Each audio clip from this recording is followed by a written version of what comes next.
speech and call upon the second speaker of the meeting.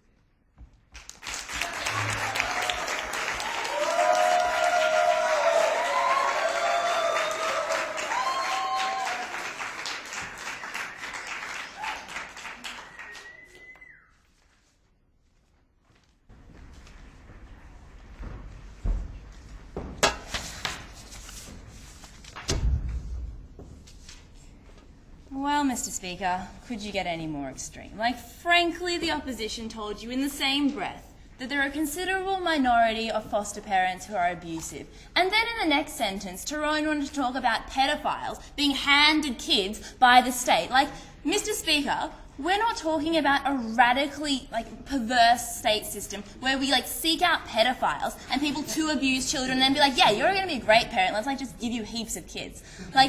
The even worse thing about this debate was they took a model and a status quo of small houses run by people who are employed by the state, foster parents who are screened by the state. But then, their alternative to that was let's put them in even bigger houses, let's institutionalise them and give them people who are, also employed by the state and also trained by the state. There's not a significant enough difference to, solve the problems of these abusive people that you can get looking after children that they wanted to solve in the first place. Given that, I have three main themes that I want to talk about today. Rebuttal and substantive will be integrated, like always, because I need a lot of time to speak about things. Firstly, what is best to look after the children? Secondly, is abuse even a thing in these places? And thirdly, let's look at their glorified version of state homes, aka orphanages, where rape and pedophilia will just be banned at the door. Let's look at this first question. Who is best to look after their children? Because, Mr. Speaker, the opposition wanted to live in fantasy land. As always, they took the most extreme and most convenient characterisation that was owned by them, refused to engage with the majority that they conceded were foster parents, i.e. people that were really good and had really altruistic incentives for looking after these children. These foster parents aren't being paid a gold mine to look after their parents, unlike the professionals on their side of the house. So let's have a look at them. We told you right from the start of the debate that taking away a child from a family environment should be absolutely your last resort. If you cannot find a grandparent or a relative family member to give them to, if you can't find them some sort of thing, you should be giving them in temporary foster care, semi-permanent foster care, or then adoption at the end of the day. Because those processes take too long, you have to have foster care as a stopgap measure, and a really important one, in the interim that it takes for either that parent who has been abusive to rehabilitate themselves, or as a stopgap measure before you can pass that child on for adoption. The opposition wanted to completely just get rid of the family model. They just decided that all families were shit, i.e. no parents, no child should have the opportunity to live in a family-like environment. Completely wrong, right? They wanted to say professionals were great, psychologists and carers would be really amazing for these children.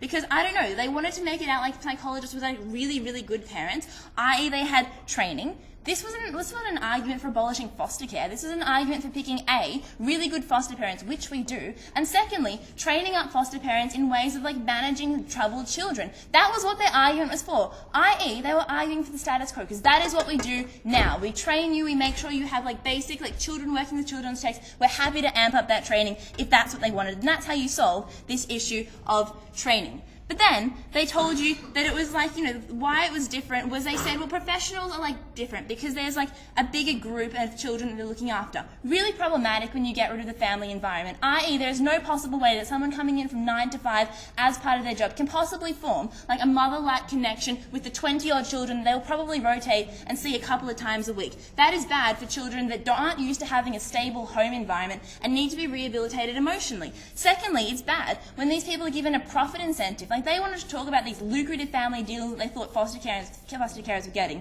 which they're not. But then their alternative was to pay professional carers lots of money to do the same job. Guys, where does your logic stand? So let's actually look at the realistic conception of foster parents in this debate. Because at first, Speaker, we said they told you that the only inherent problem with foster carers was that there was no biological incentive to be a good parent.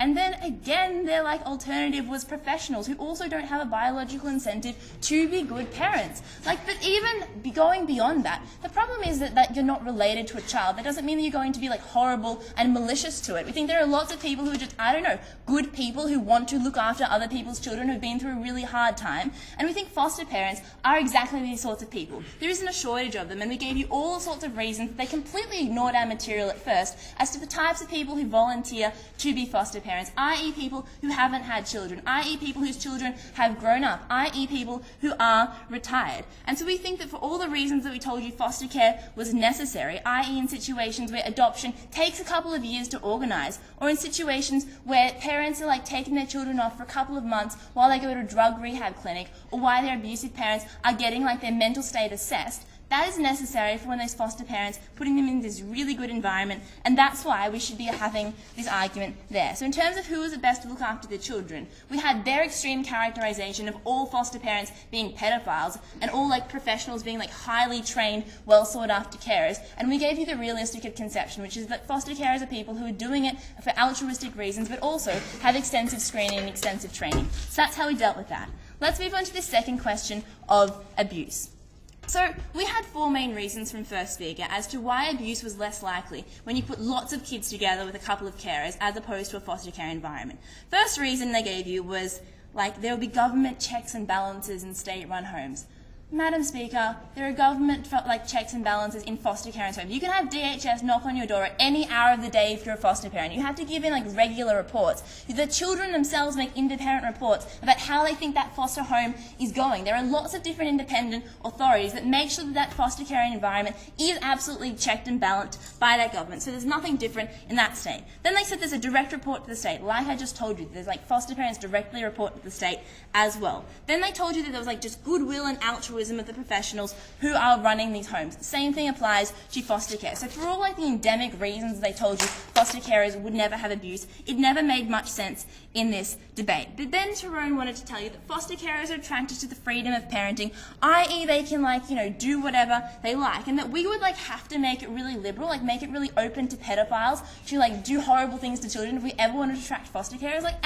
We contest the idea that there is such a shortage of good-hearted people who want to be foster carers. We've never had a shortage of foster carers in any of the states in Australia up until the point, and even if they have, they've never proven why that is the case. But then they said it's better for abuse to happen in state homes because then you can pass them to another carer in that state home. And also because we have cameras. Tyrone decided he loved cameras. 3 responses to this. Firstly, the instability of moving from an abusive big state home to another non-abusive big state home is the exact same instability that they complained about from moving to foster care to foster care. Secondly, we're happy to have cameras and lots of checks in foster homes. That wasn't mutually exclusive model. We're happy to have lots of different things like that. And thirdly, we can monitor foster care homes in the exact same way that we would monitor these big homes. So that's why we think abuse wasn't something that was naturally inherent with the system of maintaining an artificial family environment within a foster care home. So let's actually look at this third area, which is what do state homes actually look like?